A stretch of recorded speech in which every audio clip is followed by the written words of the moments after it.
everybody. Welcome back to Conversations from the Hearth. Today we are joined by another very special guest. This is Grandmaster Eric Laino. He's up in North Carolina. Grandmaster Eric has, many accolades in the martial arts. He's an 8th degree black belt in Hapkido, 7th degree black belt in Taekwondo, 4th degree black belt in Kuk Sool Won, and recently got his brown belt in Judo. Judo. Okay, yes. He also teaches different disciplines and styles as well, such as kickboxing. And I'm excited to learn a little bit more and dive into some of those accolades and just kind of get to know you a little better, sir. Um, yes, sir. Yes, this is our first time meeting, and it's a big honor for us. Yeah, I've heard a lot about you through the grapevine and things like that, and I just wanted to kind of sit down. No, only good things. But I wanted to sit down and get to know you a little bit. Maybe you can tell us and our viewers how you got started in the martial arts and kind of where you're at today. Absolutely. Well, I started over 40 years ago at a place called Glenside Shotokan Karate Club. That was the first style of martial arts I did was Shotokan. I did that for 6-7 years. The early, mid 80s till about 89. I did that. And, back in the 1980s, kids, there was no kids that were black belts. There was never a black belt kid. So I didn't make it to black belt in Shotokan. But my parents divorced when I was 2. So in 89, my mother, we moved up to the Poconos of Pennsylvania. And up there is where I was introduced to Hopkido, and I never looked back. I started the Korean martial arts in 89, and I just never went back. Nice. So you've been doing that for like 40 years. Since 1989, so 36 years I've been doing Hopkido. Wow. With the Shotokan prior to that was about 6 years. So Sure. 41 years. Yeah. And did that travel around to learn your Hapkido, or was it mostly at one location? No, mostly one location. Mostly one location. But after my instructor, who he's recently back, but I think he went back to Korea again. But I think because he was hit a couple years back, his body was physically hit by a car. What? Yeah, Wow. yeah. He in his 70s, it was hit by a car and still was still going. But he feels It's one heck of a break fall. yeah, right, exactly. I should have seen the car. Yes, sir. But he feels that the medical, at least I guess for his opinion, the medical systems are better in Korea. So he's had a couple of operations here, and it seems they just keep messing him up more and everything. So he's been dying to get back to Korea to see a Korean doctor, and I think that's where he's at right now. But anyhow, I was with him mostly, but then he left for a while before, and then I was teaching. Then I was learning under one of our highest students, Grandmaster Code at the time, which was Grandmaster Vince Perduto. And then I moved back down to Philadelphia, and then I was training under Grandmaster Taesu's son with the Korea Hapkido Federation. Nice. But Grandmaster Sun Bokko is my main instructor, so I consider my main instructor.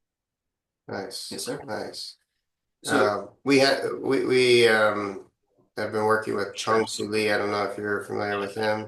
Oh yeah, I'm familiar with the name. Yeah. Very, very good. Yeah. I was going to ask a little bit about you had mentioned you started in Shotokan karate and then got into Hapkido. What was it about the Hapkido training that immediately caught your attention? You said you started Hapkido, you never looked back. What was that pull that drew you in and hasn't let go yet? Well, honestly, it was more of a mistake than it was by accident, really, than anything. Because I was going to continue doing Shotokan, but the problem was I used to have braces back then, and on my way to the orthodontist, Grandmaster Ko's dojang, in Korean called dojang, Japanese is dojo, Yes, was sir. on the way. So we always saw it, but we never saw any Shotokan school. And it turns out there was actually a Shotokan that was actually closer to us. We didn't even know about it. But anyway, so the one day we're coming back, my mother's like, let's stop in here. Because she's always, saw me looking. She knows I love I've been doing martial arts since I said I was a little kid. I've always loved it. I was just happy to be punching and kicking. I didn't know anything about styles and that. And I didn't know. I just wanted to be punching and kicking. To me, everything was a karate movie. Like you watch in Philadelphia on Sundays, there's a thing called Kung Fu Theater that would come on from 12 to 2. And they show all the chopsaki movies, from China and stuff like that. I would always call them karate movies. Everything to me was just karate. Yes, sir. So anyways, we stopped in to look at the place, and Master Ko was giving a class, and he was doing things I just never seen before, even from my Japanese instructor. Like it was more of the high fancy kicks for one, which I was really impressed with. But when I seen him run up a wall and kick the ceiling, that kind of was like, yeah, he kind of had me at hello, you know. But Yes, sir. also Shotokan blocking, just blocking, punching, striking, very very little self defense type of stuff, you know. At least again, I was a kid, so I don't know what the adult classes were doing.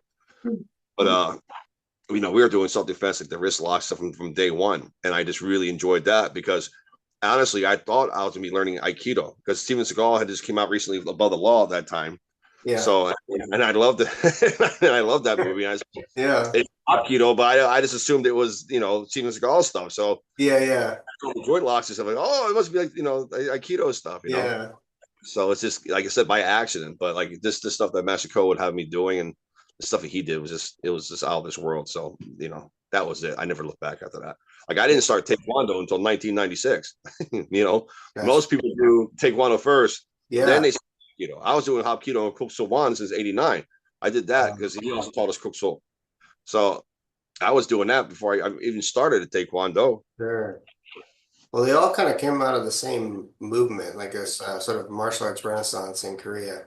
Yeah, they came around the same era, but different, definitely totally different backgrounds. So, where Yeah. But there was this movement in Korea to rekindle Korean pride to the martial arts and take it back to be their own. And there's a lot of unfortunately, a lot of falsehoods were made out of that era too, as well, though. there's this thousands of years old and all that kind of stuff. But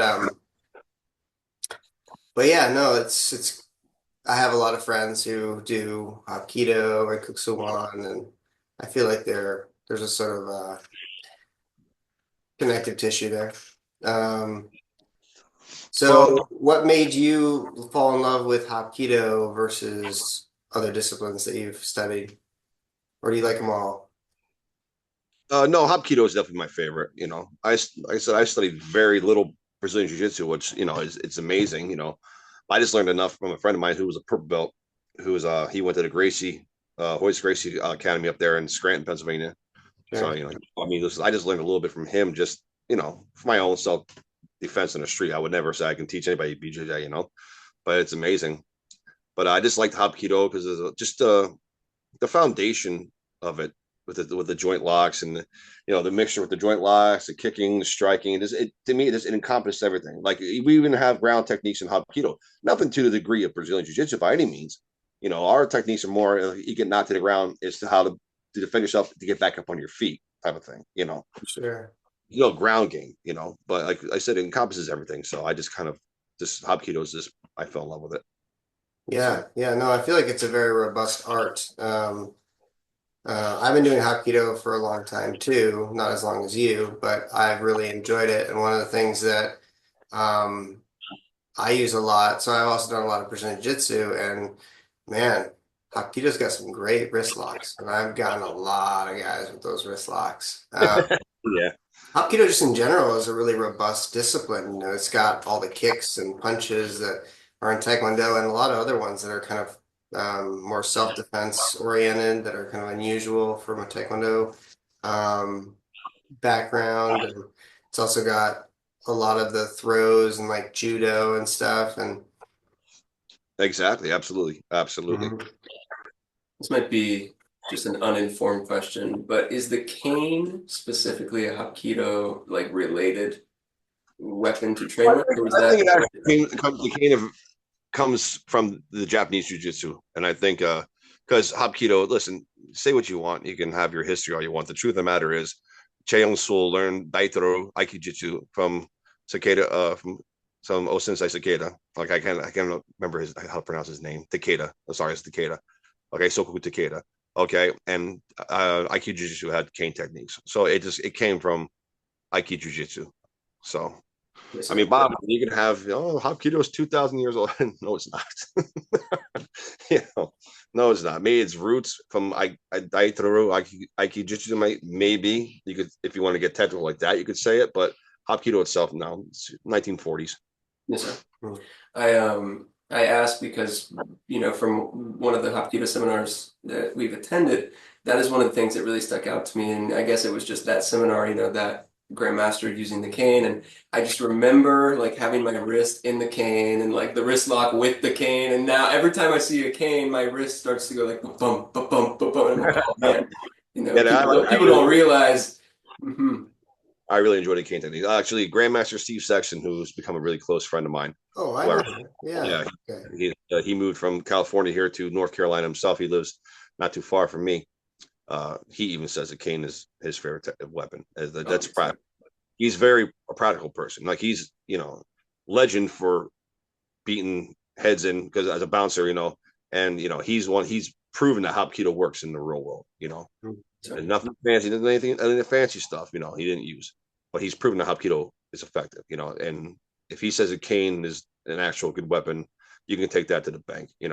I like the cane. I like the dambong, the short stick, because you crack somebody across the bridge and nose a dambong, it'll be effective. Trust me.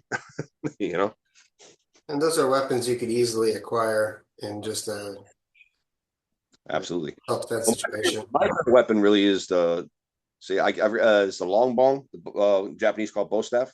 That's my weapon because you can use that. You can pretty much use anything like a bow staff, a broomstick, mop. Yeah. It's very practical. Very practical. Yeah. And it keeps that distance. And it keeps me that distance away from the opponent that where I feel safe. Yeah. Yes, sir. So, I have some friends who do Kuk Sool Won, and I've trained with them, and I think there's a lot of similarity between Hapkido and Kuk Sool Won. They're both very diverse arts. How would you compare and contrast them as someone who has a lot of experience in both? Kuk Sool Won is Hopkido with a little bit of kung fu in it. That's it. Taekwondo is Hopkido with some kung fu in it. That's it. Farang Musul, Hopkido with some kung fu in it. That's all it is. It's all Hopkido. All the guys branched off, made these different styles. Kuk Sool Won, Farangdo, they're all Hopkido people 1st. They all studied under Che Young Sul or Ji Han Jae. They're all Hapkido people 1st. Their style is basically Hapkido with a little extra this and a little extra that added to it. That's all it is. Have you heard of Kuk Sool Do? Kind of an American offshoot of Kuk Sool Won. Yeah, it's just Hapkido, American offshoot of Hapkido with a little bit of the added kung fu stuff to it. Kuk Sool Won, actually, Kuk Sool Won Hapkido was around before actually Kuk Sool Won. And I have a good friend who's like the head of the Kuk Sool Won out in California, named Grandmaster Mike Dunchak, and he can explain it better. But yeah, like there was Kuk Sool Kuan before Kuk Sool Won, even so. And it's called Kuk Sool Kuan Hapkido. That's what it's called. Yeah. Well, I mean, yeah. Kuan and Kuan are basically the same word, so that makes sense. Yes, sir. Yeah, I like hearing the history and the kind of like the ancestral roots of the arts and the disciplines and how, okay, well, here's this person and here's their branches and like we can trace back, trace back, trace back. I wanted to ask too, so you had mentioned the school that you're currently operating, Tiger's Black Belts. So how do you go from starting really training in earnest in the 80s and in the 90s to, okay, now you are running a school. Like what led you into, what, I'm going further than just being a student. I want to be an instructor. I want to lead up this next generation. Oh, well, I've been teaching for many years. Like Yes, I taught for my instructor. I've taught for other schools. Like I've been teaching for many years. I just never got around to just ever getting my own dojo. For one, I didn't want the hassle of it, and plus I'm not very good with money, so I don't even know how to start a business. But I've taught for many people. I've taught for many, many years. Like I said, I've been teaching since the early mid 1990s. So I've been teaching for quite a while, and if you teach, it makes you a better martial artist. In order to become a better martial artist, you got to teach, that's how you become martial artist by far. But I've also, I studied, I taught Hapkido techniques in Amerikick Studios in Philadelphia, which is a big Kempo. They're like a big Kempo chain of schools. So I learned a little bit of Kempo from them. I also studied Shorin-ryu and Aikido under Hanshi Carl Long in Sakura Martial Arts in Kingston, Pennsylvania. So I've branched off in other things and tried other things. But the problem was when I was working at Sakura and like I was supposed to learn short rule, which I did learn a little bit of it, but I never made it substantial but I was very good at sparring at the time. Like I was beating everybody. I was not trying to brag or anything, but I used to be very flexible. I'm still pretty flexible for my age. I'm 50 years old now. I'm almost 50, I should say. And I can't really, I can, if I stretch out hard enough, I can do splits. But back then I could just drop down to a split cold. You could put phone books under my feet. I was just ridiculously flexible, and I was, not to brag, but very, very, very fast with my legs. Very fast. I was kicking people in the face and the head like it was nothing. It was easy. So I was going there, and the time when I started teaching his school at Sakura, I was second dan, I believe, in Hopkido, second dan, some of that. So this is even before I started Taekwondo even. And I was beating like his third degree, fourth degrees as easily. I was smoking them. So he was always having me teach sparring classes and stuff. So I never really got a chance to learn too much Shore and Rue, but it was great though. I had a great time with Hanshi Carl Long. He's very knowledgeable. He's probably one of the best you'll ever meet when it comes to Okinawan arts. Like he's just absolutely amazing. Yeah, I studied Shore and Rue under Tadashi Yamashita. I don't know if you know who he is, but Oh yeah, I actually went to one of his seminars once. He's an amazing guy too. He's very, very tough dude. Yes, he is. I was a little scared when he would like pull me up to be his Yuki. It's like I don't know if I'm going to survive this experience. Yeah, he's definitely a scary individual for sure. Chong Su Lee is also kind of scary. I tower over him in height, but I felt like 2 feet tall next to him. Yeah, yeah. But it was always fun. That was a different time too in martial arts. Like everyone was like that. Well, Grandmaster Tashi Yamashita is probably one of the best in the world. Like one of the top 5 the best in the entire world. I mean, he's that good. People don't understand, but realize how good Grandmaster Tadashi Yamashita is. They think because they see him in the movies, he's just another one of your movie martial arts. Like, no, this guy's a martial artist, movie actor second, martial artist. Yeah, I mean, yeah. He's been like a lot of Hall of Fames and stuff, and yeah.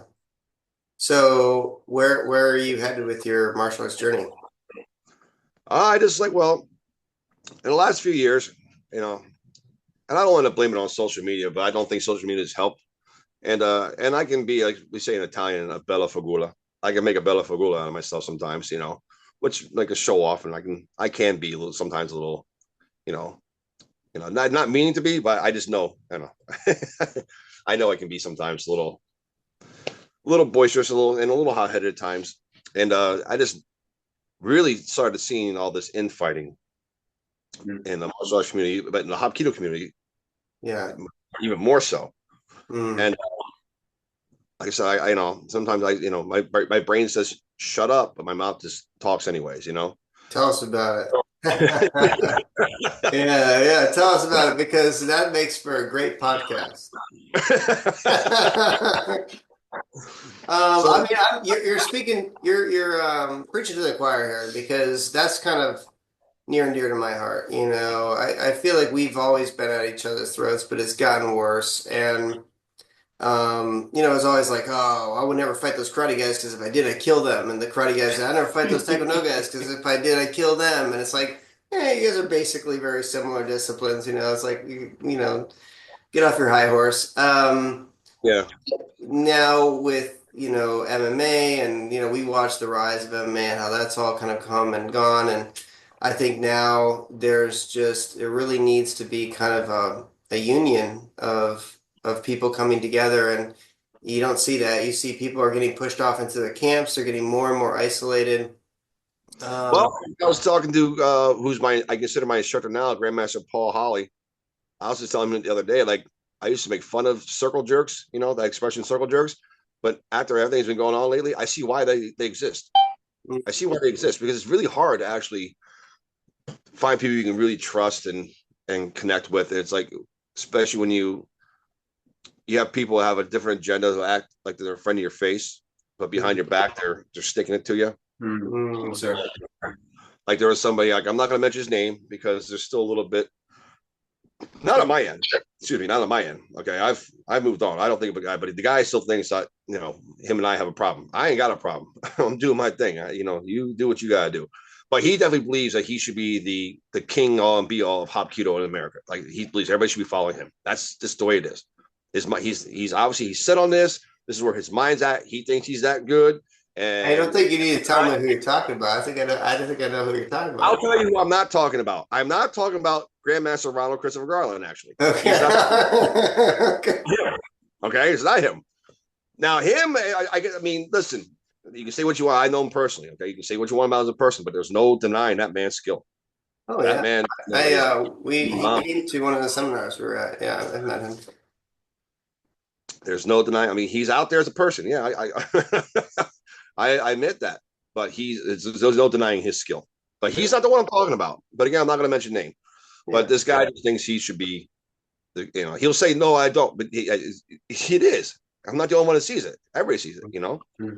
Anyways, he thinks there's still some kind of beef going on. There ain't no beef. I don't have no beef. I've blocked him on everything possible on social media, But he still thinks there's a beef. So because of this nonsense, all this nonsense has been going on, me and Grandmaster Holly pretty much have left the Hapkido community. And we started, it happened a couple of years ago, and we started a system called the Tanghab Kuan Hoshin Soul system of self-defense, okay?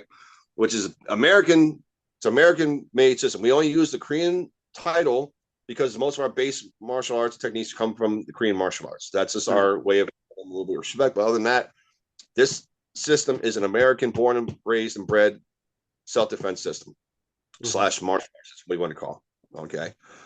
So I mean, I'm not even really involved in the Hapkido community anymore. I'm not trying to be, and there's still people that are still like attacking me. So that's why I was kind of trying to get the point to where I understand now why there's these circle jerks.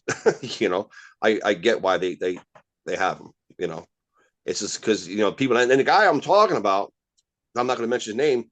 I considered a brother at one time.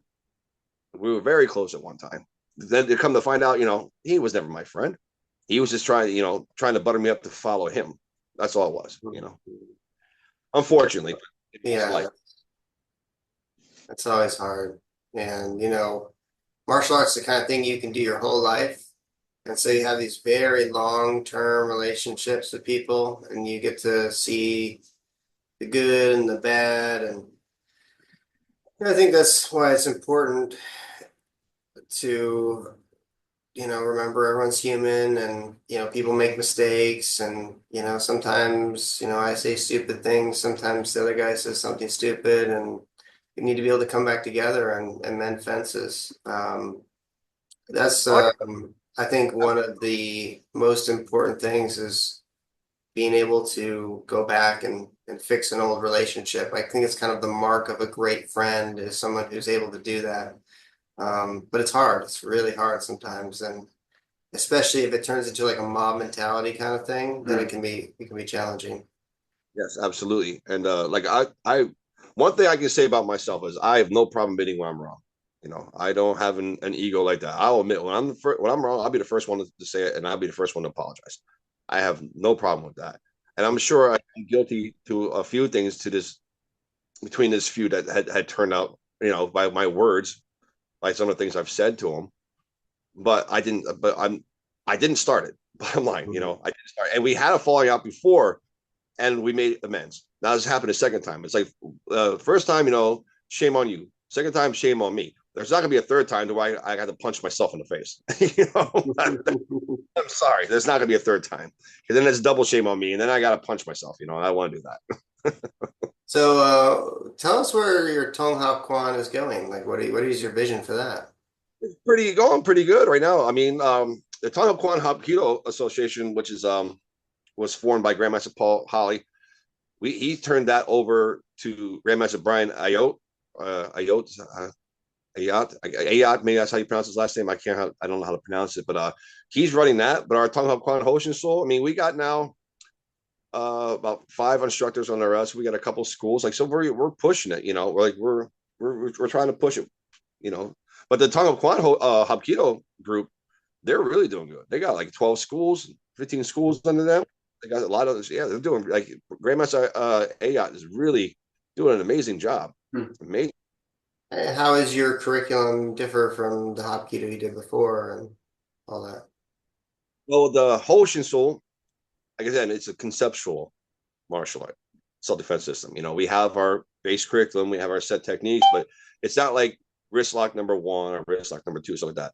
You'll have to say, for each rank, you need to know you have to display or learn a certain amount of self-defense techniques from a wrist grab, certain amount from a lapel, defense against a punch, defense against a kick, and so on. It's like, it doesn't have to be, I said, because Hoshin Sul in Korean means self-defense or self-protection. That's all it means. Okay.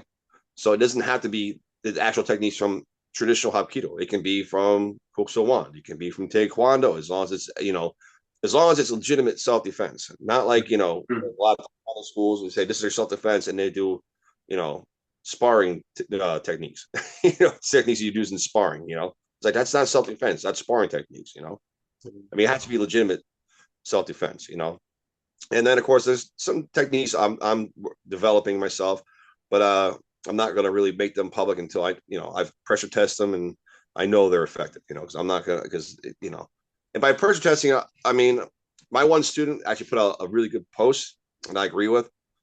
Everybody's big on this pressure testing, but how do you really pressure test without breaking a joint, poking somebody's eye out, knocking somebody's tooth? Everybody's complaining. It's like, oh, well, they don't do pressure testing in the school. Well, this art is mostly striking art. What do you want them to do? You want them to literally tiger mouth strike somebody in the throat? Is that what you want? Yes. How do you pressure test something like that? Yeah, I mean, that's fair. Not against a partner, but you can only do it to a certain, because people aren't going to the school, to the dojo or a dojo at night to get injured. Yeah. You're Exactly. And I think that's one of the age-old conundrums in the martial arts. Is like, the more we sportify, the more practice we can get in, like the more reps we can have. So like in Korea, like I lived in Korea and I was competing over there, and people compete every single weekend, again and again and again, if they're a Kurugi player. But like if you look at, like, I also trained in MMA in America, and like those guys maybe do 1 or 2 matches a year because they got to go into recovery. And even right. there's a lot of things that have been taken out of that. Like some of the early Oh, UFC fights were like eye gouges and groin tears and all sorts of really savage stuff that they had to get rid of. And I think it's kind of like trying to find that balance where it's like we want it to be as close to reality as we can get, but we'll never be able to get exactly there. So you also need to go beyond the sparring and practice those techniques. Like I went through a phase of kind of development with my curriculum where I was like, okay, we're gonna go with just the self-defense stuff first, okay? So like eye gouge, headbutt, like all this kind of stuff. And then I'm like, spar, and they're like I just know how to gouge, like white belts, and I just know how to gouge his eyes and like hit him in the groin. I'm like, oh god, like it's like hilarious. like so then you have to be more balanced. You're like, okay, because even a palm strike is kind of dangerous because your fingers can go in their eye. So like a punch, even though a punch is more likely you're going to break your hand, so palm strike's better for self-defense. If people are palm striking each other and sparring, it's likely they're going to hurt each other, So it's like finding this balance is really interesting. Exactly. That's why, like, I try to tell people, like, it's easier to pressure test in like Brazilian Jiu-Jitsu Yeah. or you're grappling, you're on the ground, you're rolling. Okay, it's easy. You can go rough there. It's a more safe environment as opposed to a striking art standing up. How do you pressure test? How do I pressure test me like you said, palm striking you in the nose without breaking your nose, without splatting your nose?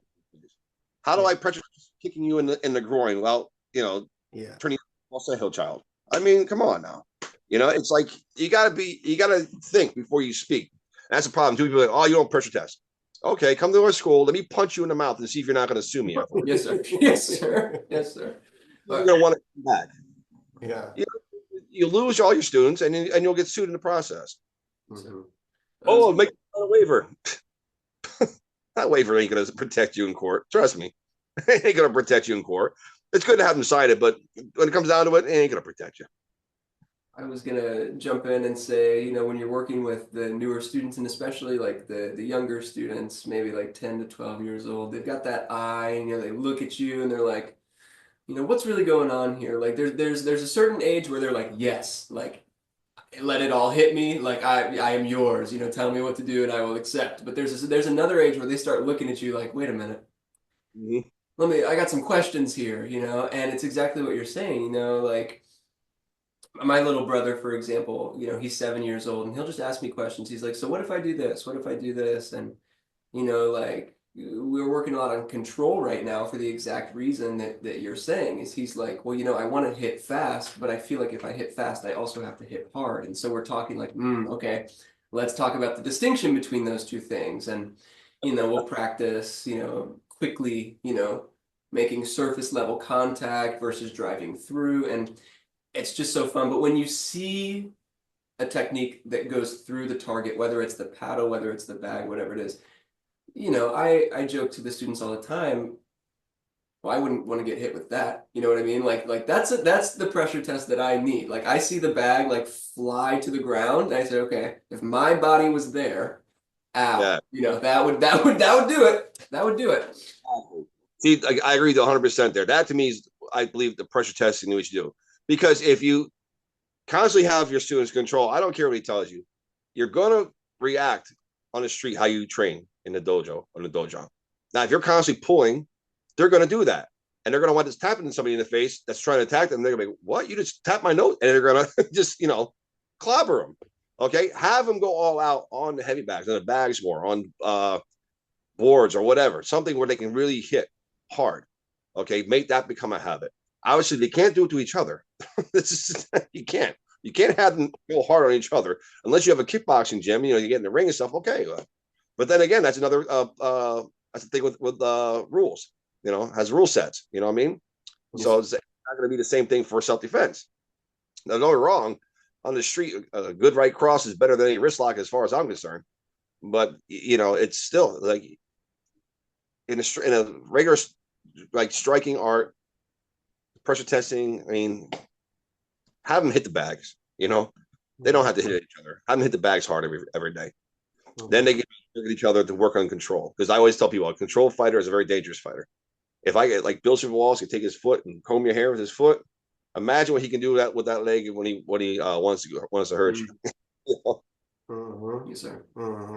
I wanted to take a little step back. You had mentioned board breaking, and I think that's another thing that there's a lot of misconceptions about. We go out to festivals sometimes, and we meet and greet with the public and just our community. And one of the questions I hear all the time is this real? Is this real? And it's such an interesting question to me because what they're asking is like, this is fake, right? And we're always like, I mean, how real do you want it to be? Like, you want to try like. Well, I think people have the wrong sense of like why we do it. Yes, sir. Like Yes, we're not doing it because we think that's someone's face and like it's just gonna stay there and we're gonna hit it. We're doing it because we're trying to build confidence in people and teach yes, them sir. to focus, Yes, sir. and say, I'm kind of scared to break this brick. I don't know if it's moist. I don't know if it's dry. I don't know if it's too thick for me and what my power I'm capable of, but I'm going to do it. I'm going to go 100% even if I break my hand. And sometimes you do break your hand and sometimes you break through. And when you break through, either way, you teach yourself incredible indomitable spirit, which is what the whole purpose of board breaking or brick breaking or any kind of breaking is. But like, what's sometimes annoying to me is, you'll see, someone break their hand trying to break a bunch of bricks. And I'm like, badass. That guy's a freaking badass. But then like some dumbass will be like, oh, what an idiot. Like, why do you do that? It's like, no, he did that because he was showing his courage and his determination. Well, I look at it from the people who say something like that are the people who never have the guts to do it themselves. Oh, yeah. Yes, sir.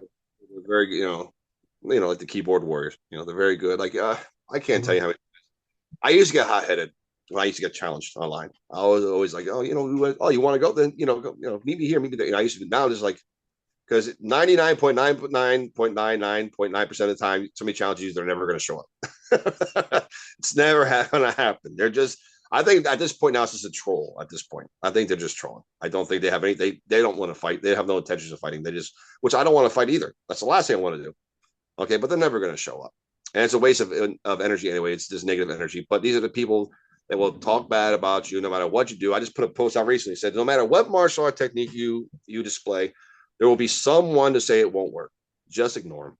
It's just simple as that. Just ignore it. Okay?